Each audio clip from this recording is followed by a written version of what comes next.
What's up, everyone? This is Hollow with Information Leak, proving that I'm not dead. Reports of my death are greatly exaggerated.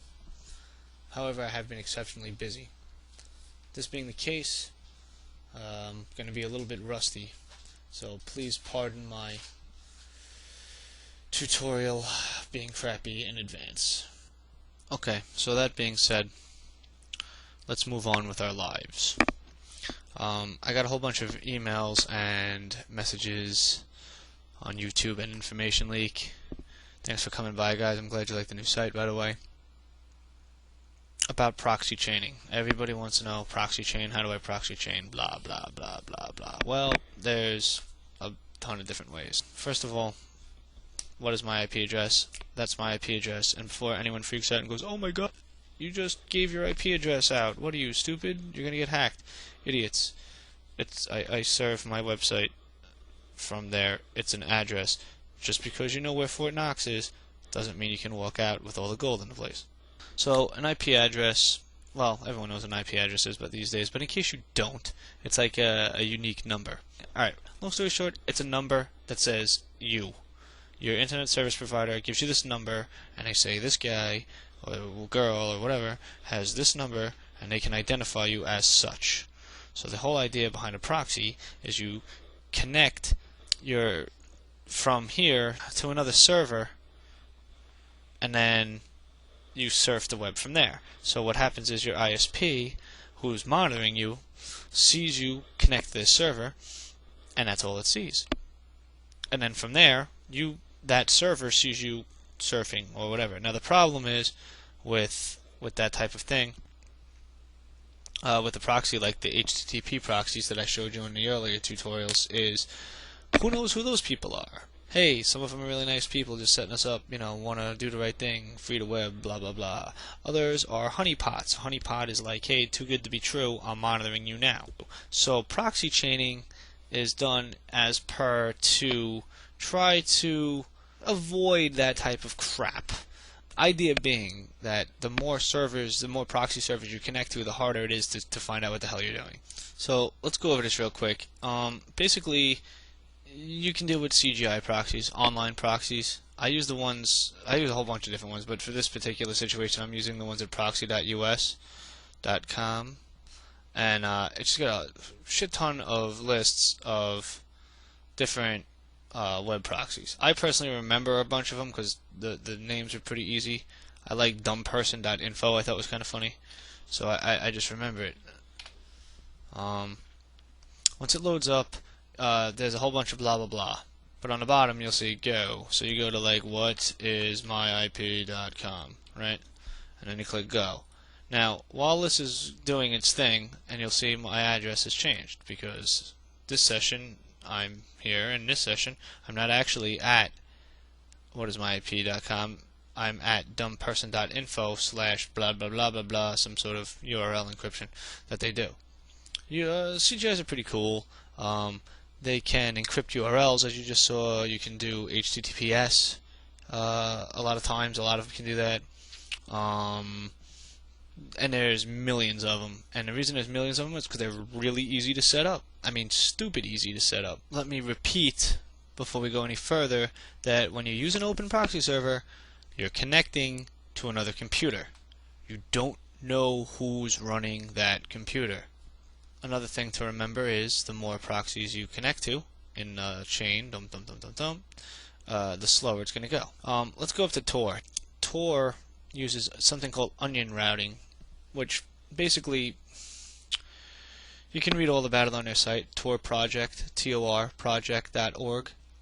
The way that onion routing works is it's a whole bunch of different routers. So basically, it stops anything from knowing who's communicating with who. The network knows that there's a communication taking place, but it doesn't know what's happening. So pretty much what happens is you connect to this network. It bounces you to a server. That server then bounces you to another server, which bounces you to another server, which bounces you to another server, and none of these servers know where the other one's coming from or which one it's going to send out to next. They aren't keeping track of each other, and it just keeps bouncing around until finally one of them shoots you out. But there's several layers of encryption going on here, okay? So let's say there's like, I don't know, 5, for example, layers of encryption. So what happens is you have 5 layers of encryption on your data, and it goes to the first server, and the first server takes the first layer of encryption off and goes, okay, and it just shoots it to a random other server, and the other random server goes, oh, cool, look at that, rips up another layer of encryption and sends it off again. And then finally, when it gets to the very end, there's no encryption left, and that thing goes, okay, cool, right through the gateway, out to wherever you go. So the Tor thing, it's pretty neat. I suggest, personally, that you snag the package. Now, obviously, it's going to depend on your operating system, what you want to do. It's got Mac, Linux, Windows, Solaris guys. Shit out of luck, I guess. The browser bundle. Very good. I suggest it. It takes 5 seconds to set up. Just download it. Boom. Love. Right? So, once you download it, you'll end up at the end of the day with this little folder here. It says Tor browser. When you open it up, it says Start Tor browser. Pretty difficult. So you click on that, and this little Vidalia thing shows up, which is basically just a GUI. Why did I do that? It's basically just a GUI. Drag it over here, and then yep, all right, boom, I'm connected, and it loads up Tor, another Firefox window. Now it's separate from this one. This Firefox window, if I refresh it, you'll see my IP is still the same, and this Firefox window are totally different. They have the settings totally different. Now you're tored up, and you're bouncing all over the hemisphere, which is nice. Let's play for a moment, shall we? So here we are at what is my IP, and our IP right now tored up is 62.143.92.21. Keeping this IP address, we are now going to go to evilegg.info, which happens to be one of those proxy.us.com sites. Evilegg, right? .info. So now we are in evilegg.info. And we're going to scroll down here and wait for this to load, and we're going to go to what is my IP.com, and we're going to just do this.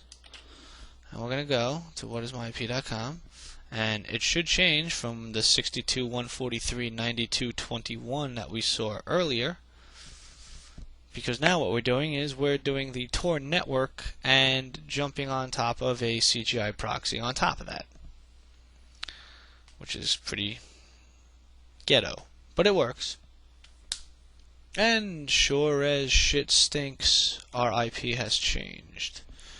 If you notice, I don't know if you can see it clearly, but on the top of the screen, we are not actually at whatismyip.com. We are within evilegg.info, which has a little like iframe looking deal going on, and we have connected through that network. Pretty cool, right? So, you know, schoolworksucks.com. That should also be part of this network. Now, mind you, as we're going through these web proxies, we're also bouncing all over the place. For the record, we could get to, you know, evilegg from Schoolwork Sucks and do it twice, just to be jackasses, pretty much. You can layer your own proxies in a ghetto way like this on top of a Tor. I mean, does it really matter?